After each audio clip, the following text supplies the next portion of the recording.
I'm Brandy Cruz, and this is Undivided. Today, a Republican governor with a sky-high approval rating in a deep blue state. Maryland Governor Larry Hogan on how he won over voters on both sides. I'm not into a lot of spin or a lot of angry partisan rhetoric, and it turns out that's what most people want. And what he says about a possible bid for the White House. I'm more concerned about a future for the Republican Party than my future in the Republican Party. Plus, state lawmakers from both parties now seem ready to back away from an ill-advised tax. But how? I do not have the authority to make some unilateral decision like that. And finally, Seattle Mayor Jenny Durkan speaks candidly about threats from the political extremes and how the antics of Seattle's socialist city councilwoman have impacted her life and safety. Those kind of attacks have to be condemned by everyone.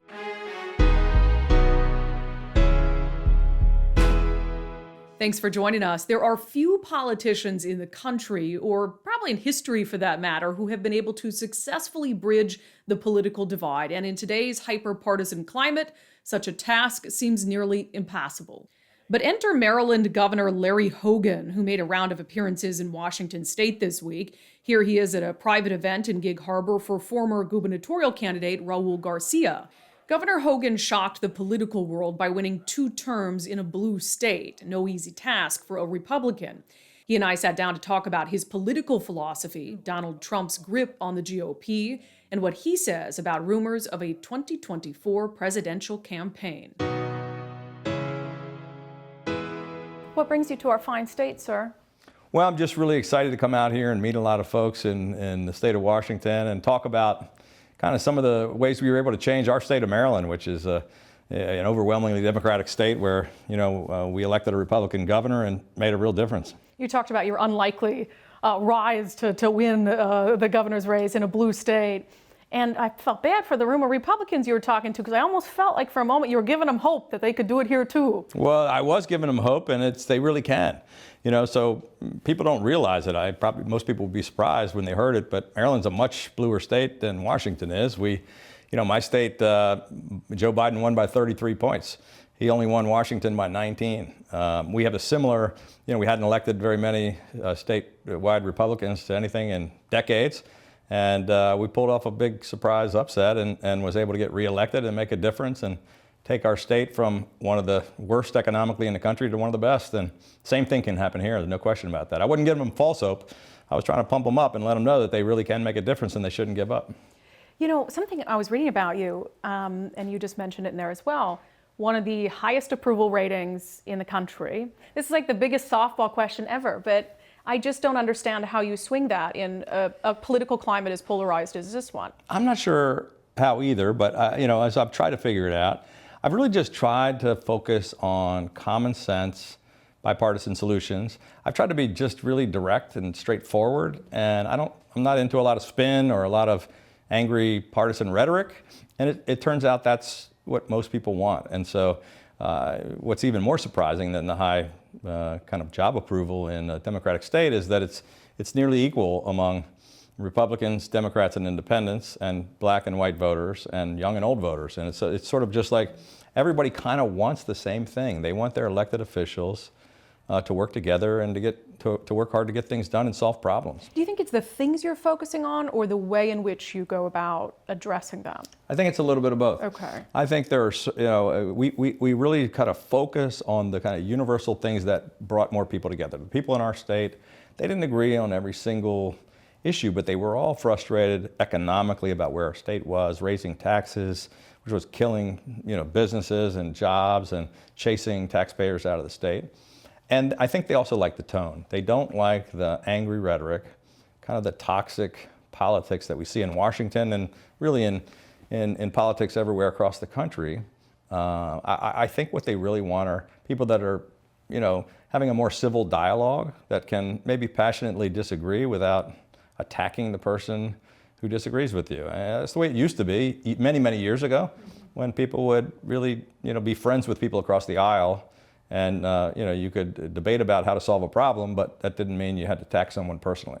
Tell me about an America United, because what we've launched is called Undivided, and we have a motto. It's people before party, ideas before identity, outcomes before allegiances. And I love one of that. the things you said in there is, I don't care what party you belong to. If you have a good idea, I'm all ears.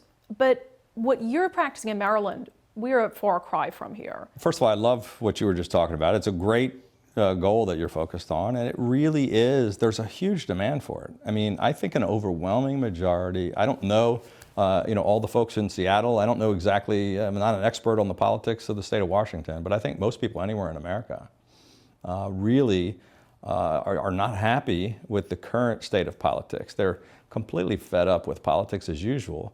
They don't really care so much, regardless of whether they have an R or D after their name. They don't care that much about all the angry rhetoric they hear all day long on social media or in listening to the media.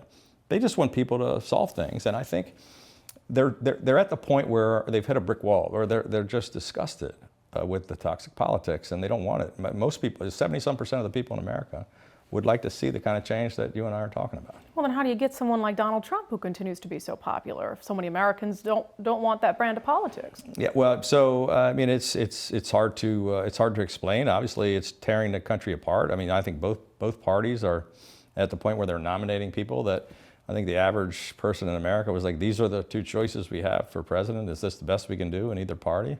And I think they would answer no. The President Trump continues to remain to be, popular with a large segment of the Republican primary base.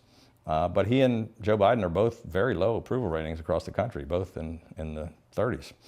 So most people are rejecting both of them. You've talked about your concern about Trump cancel culture. What does that mean? Well, you hear a lot of Republicans talking about cancel culture, and what I'm concerned about with President Trump is that he's going after and attacking really good, effective leaders in the Republican Party who are, maybe because they don't do exactly what he tells them on every single issue, because they have a little bit of a backbone and the courage to stand up and do what they think is right. He's attacking sitting Republican governors and senators and congressmen, and he's inserting himself into primaries where they may actually have the impact of electing more Democrats, because they're going to nominate folks that can't win a general election in a purple state or in a swing district or in a blue state like I have. So I think it's really bad for the Republican Party, and I think it's bad for the country. And I'd like to return from my party.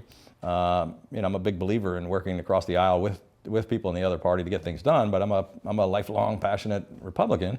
I'd like to return to a bigger tent, more Reagan-esque party where we appeal to a broader group of people with a more positive, hopeful vision, rather than, this kind of retribution and attacking people if they don't swear 100% fealty and allegiance, and you can't even disagree with the former leader of the party.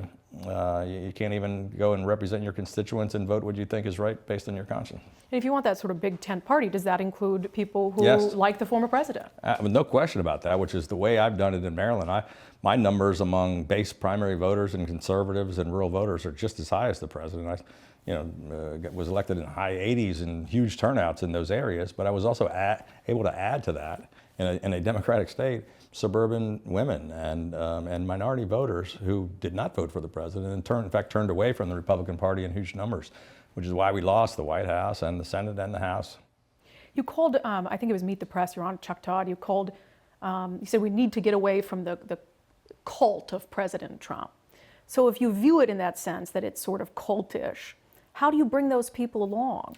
Well, I think there are a lot of people. 74 million people voted for President Trump. I'm not questioning all of them. Certainly, I agreed with a lot of the policies of Donald Trump, and so did many Americans. I think a lot of people did not.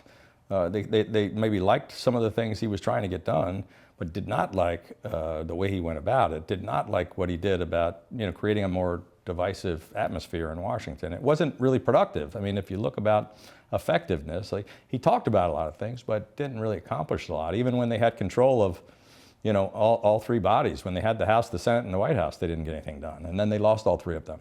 So it's not about, it's not either you love Donald Trump or you hate Donald Trump. There's a lot of people that voted for Trump and liked a lot of his policies, but may not think he's the best leader for the country. But it's challenging. You mentioned people who the president is trying to primary. We have Congresswoman Jamie Herrera Butler and Congressman Dan Newhouse, Right. both who voted to impeach the president, both Right. of whom supported him up to and past the election. Well, I think both of them, I have a lot of respect for both of them. And I think they have a lot of courage. And they, it may not be popular with every Republican who was still diehard supporters of the president, but I think whether you agree or disagree with them, you have to respect their right to stand up and vote their conscience and do what they thought was right. It doesn't mean everybody has to say, yes, I agree with that vote. But you have to say, your elect representatives to go vote to what they believe is the right thing to do, and not to swear allegiance to one leader or another. That's just not the way America works. It seems really hard, though, for Republicans, and I've witnessed this around here. I'm not going to name names, but I'll have conversations on background with politicians about the former president, and they'll be very honest and blunt. And then we'll get down in a setting like this, and I ask them the Trump question, which is important in a state like Washington. Voters want to know how you feel about the former president. Right. Especially if you're a moderate Republican and they're thinking about absconding from Democrats. They want to know. Yes. But when I ask the question, it is like it's a 50-word answer, and they're trying all sorts of ways to get out of it. They're tying themselves in. It's a contortionist. You seem to not care very much. And I from what I know about you, I admire the fact that you just kind of say how you feel. Well, come what may. How do you give them the courage to do that? Well, it's funny. It's not really courage. It's just the way I've always been. And it's funny that it's unusual. It is unusual. But it shouldn't be. I talk with folks on, I do some national, news stuff. And multiple times, people on different networks, different parts of the spectrum have said, what's kind of crazy about you is you actually answer the questions. And I say, isn't that what you're supposed to do? You don't have to spin things. I think people, look, there are a lot of people that say things behind closed doors. Many of my colleagues and friends that are elected official Republicans who agree with me 100% and say to me, thank you, we appreciate that you're saying the things that you're saying. But I can't say it because I'm afraid to. But I mean, people need to, just say what they really think and let the cards fall where they may. I mean, I think, some people are going to regret. History will, I think, look fondly on the people that stood up and said what they thought and told the truth. And I'm not sure how they're going to look on people that, knew something was wrong but wouldn't say so. There's a lot of issues, obviously, with Democrats as well in this state. We have a lot of challenges. It's interesting because I'll see a lot of news coverage here that's very heavy focused on Republicans, and I'm like, there's no Republicans around here to really make any decisions. Let's pay attention to the Democrats that control everything. So you had, it was refund the police was the movement. Well, we had a defund, as you know, the police movement here that's really still kind of, terrible. It hasn't died out, and we've lost more than 300 officers in the city of Seattle over the past about 2 years. It's led to higher response times. It's a huge mistake on the part of the Democrats. Number one is it's terrible policy because we've got violent crime in our cities. Crime is out of control. People don't feel safe. Taking away funding from police officers is certainly not the answer. And, it certainly hasn't worked in Seattle. It's not working in Portland. Kind of this soft approach on crime and just attacking police officers and not standing up to people that are committing violent crimes is certainly not the answer. And I can tell you it's not very popular, which is why the far left of the Democratic Party is losing in droves all across the country. It's why, part of that is why they're moving so far to the left that they're now dropping down to 30% approval rating. It's why people are losing races. I think you elected a prosecutor in Seattle for the first time in decades, and a former police officer won the mayor's race in New York. And there are places of very liberal Democratic strongholds that rejected this far left, defund the police. I pushed more funding for the police, state and local police, so they can do better retention and training, recruitment, provide for better resources, teach de-escalation techniques, do more community policing. You can't improve policing by taking away the funding. It's like saying you want to fix the schools by taking away the money. How did refund go over in Baltimore? It went over unbelievably well. So the elected officials screamed bloody murder. Oh, it's inflammatory rhetoric. How dare the governor talk about refunding the police? We should defund the police. Well, 89% of the black Democrats in Baltimore City agree with me.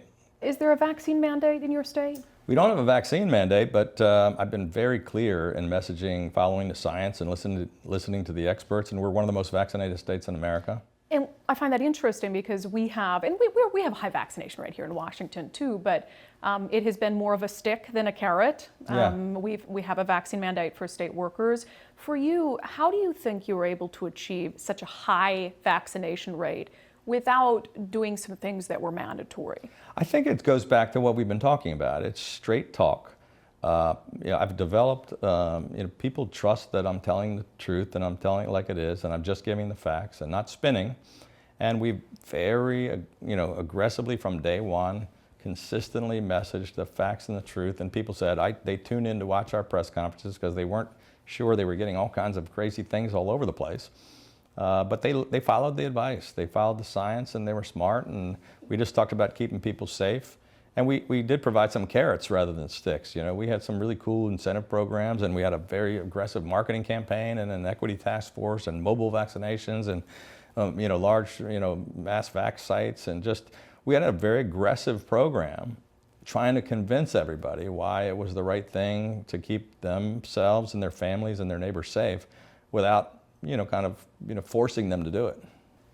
The obvious question, and this setting, it's nice, right? Boats, It's you see them, beautiful. I Are love you relaxed? This Gig Harbor thing is a cool gig. It feels as if, Governor, it's a great setting to just tell me whether you're going to run in 2024 Oh, for come president. on. It's a great spot, but look. Great spot for news. Yeah, I should break it on your show here. It's not, if I was ready to say that I was going to do it, I would do it on your show right here today. But the honest truth is that I'm still governor of Maryland until January of 2023. And I'm going to try to continue to be the best governor I can be. The people elected me to do a job. I'm going to run through the tape and work hard every day. And there's plenty of time to think about what the future holds. I know that I want to be a voice of reason in the Republican Party. I want to try to be a part of the effort to, steer us back to winning elections again. Whether that means I'm going to be a candidate for anything or not, I really don't know the answer to that question. I mean, a lot of people are encouraging me. I said I wouldn't rule it out, and but I don't also have to do that. I'm more concerned about a future for the Republican Party than my future in the Republican Party. It's not as important. Would it matter to you if the former president opted to run again?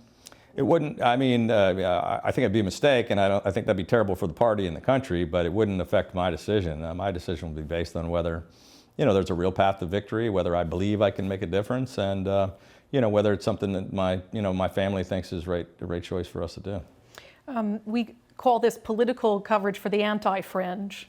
So I think that, your sentiments are in good company among my viewers in particular.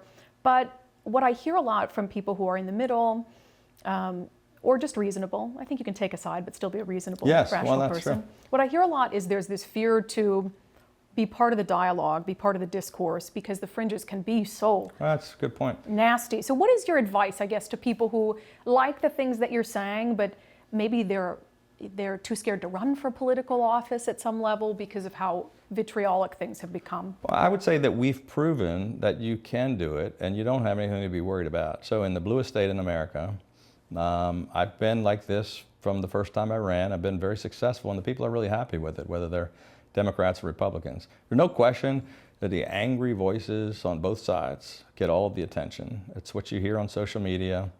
It's what you see on most of the other media. And yet it's not where 70-some% of the people in America are. They're either, somewhere, not necessarily, I wouldn't say all moderates, but they're either moderate, right of center, left of center. They're not on the extremes of either party. And they don't like the extremes of either party. So I think they're turning off huge swaths of voters, and there's nothing to be afraid of because people like us represent the overwhelming majority of people in America. The day after we sat down, Governor Hogan went a little further south from Seattle and attended an event for Washington Congresswoman Jaime Herrera Beutler, who, of course, faces a pro-Trump primary challenger brought on by her vote to impeach the former president. 2 weeks ago on this show, I endorsed an initiative to change the state's long-term care tax, which is supposed to take effect on January 1st of this coming year. It would take 58 cents from your paycheck for every $100 you make. The long-term care tax simply has too many obvious flaws, and while lawmakers can fix them down the road, government shouldn't be in the practice of passing legislation without thinking it through. It now appears that some Democrats, including Governor Jay Inslee, have finally come around to the reality that the tax is deeply flawed. I am sensitive and empathetic to the need some changes in this bill. After months of Republicans sounding the alarm on this issue to no avail, Senate Democrats recently sent a letter to the governor urging him to pause implementation of the tax for at least a year. The senators wrote in their letter to the governor, As our state and nation continue to grapple with COVID-19 and support a healthy financial recovery for everyone, now is not the time to add a payroll deduction, even for a critical need. We know Washingtonians face challenges with housing, childcare, and other costs during this recovery, and we do not want to add another at this difficult time.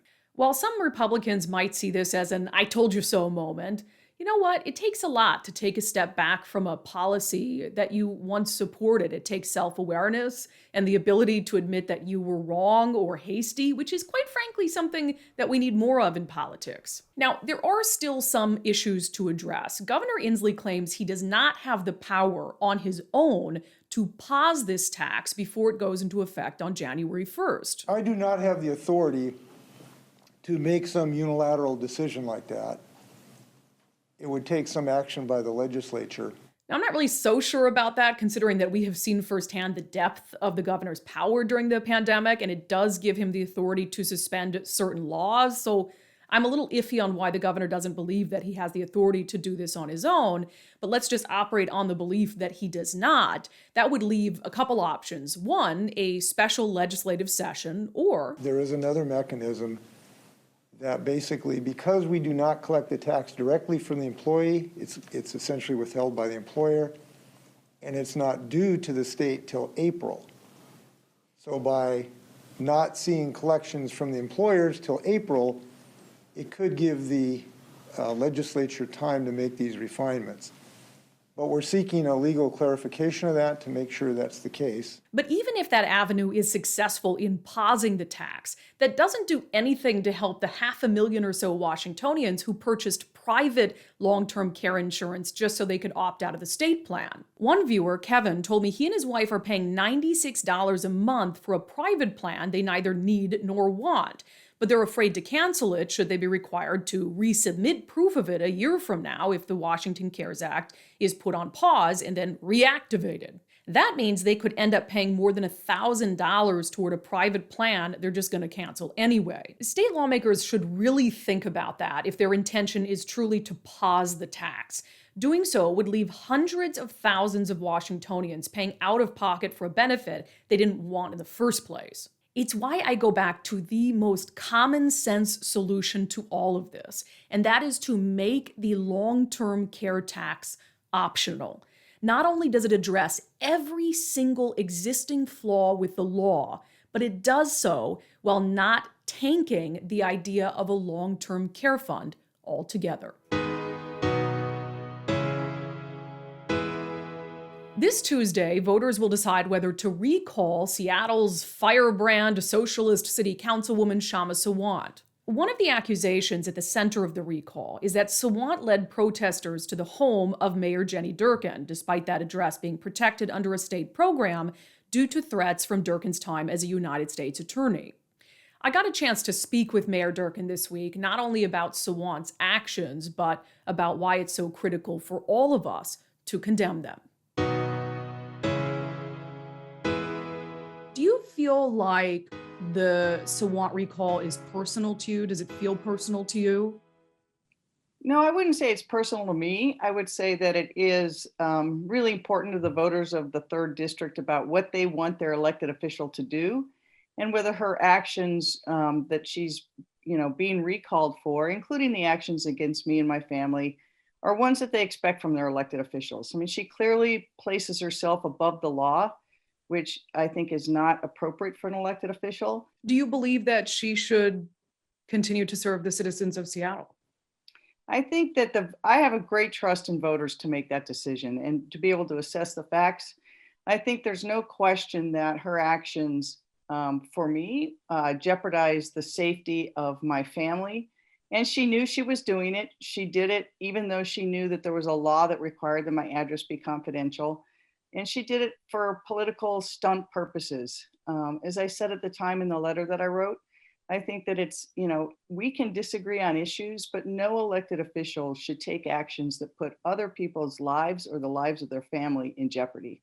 And as you alluded to there, you wrote a letter to the council back when this was all going on. You encouraged them to investigate her. And you said that you wanted action taken, action up to and including, expulsion. That tells me that you want her gone. Is that a fair assessment?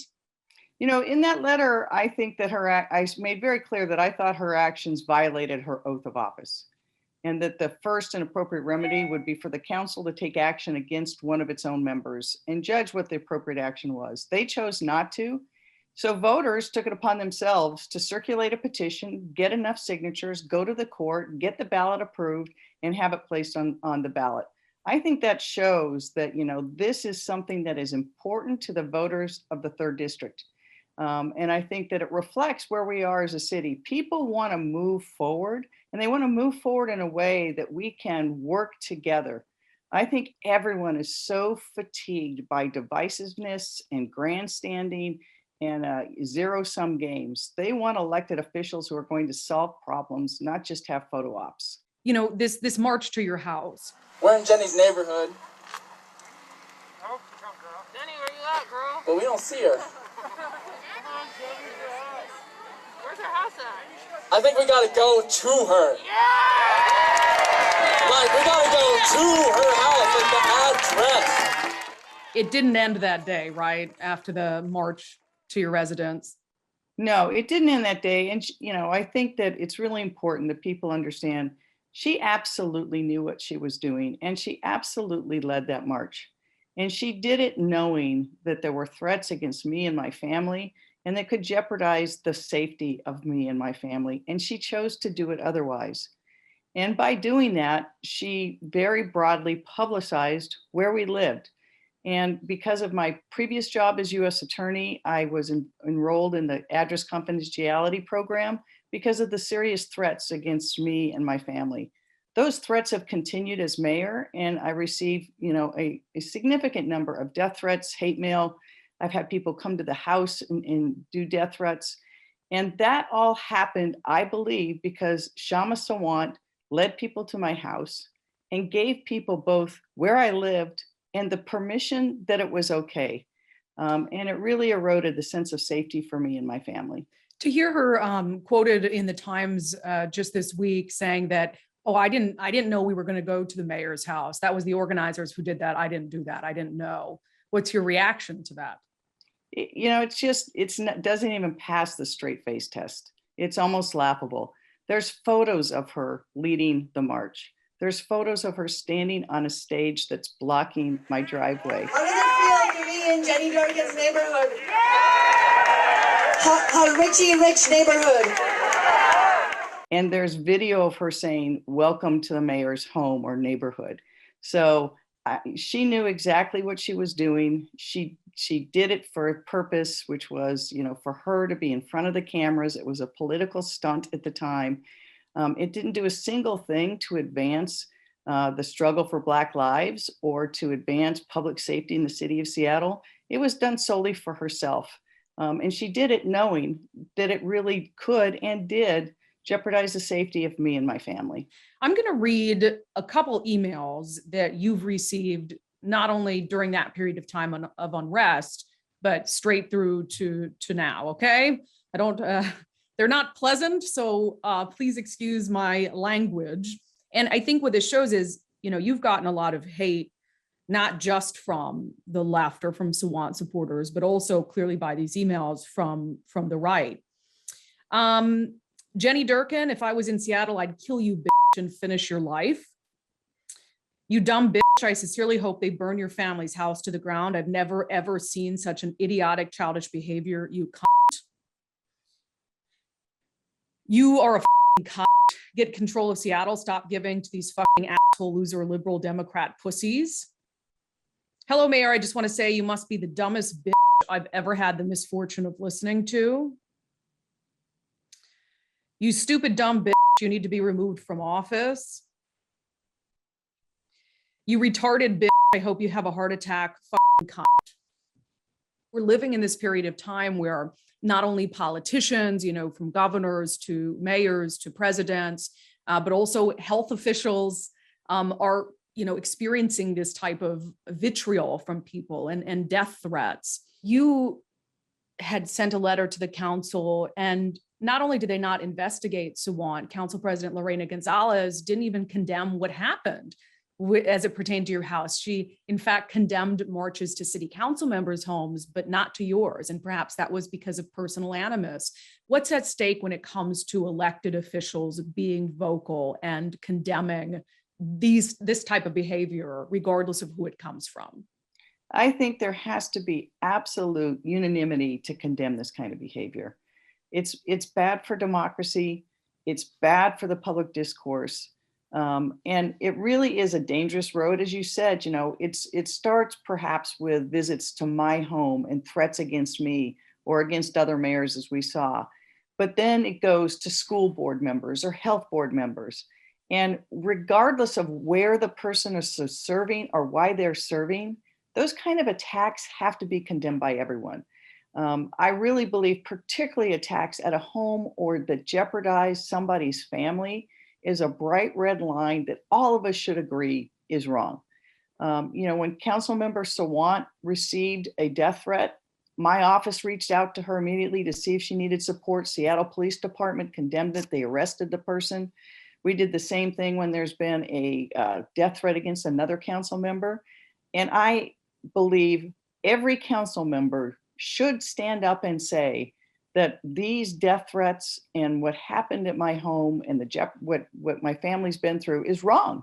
I'm disappointed they didn't, but I'm very hopeful that, as the new mayor comes in, that there can be a reset.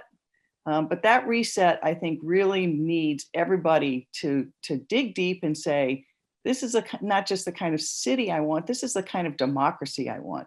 Thank you so much for joining us on Undivided. If you haven't become a subscriber already, think about it. You can become a subscriber on Patreon for as little as $5 a month. And by doing so, you are helping me give common sense a comeback. Coming up next Sunday on Undivided, we'll have a story on how the vaccine verification program is taking a toll on small businesses. We'll also have complete coverage of the results in the Shama Sawant recall.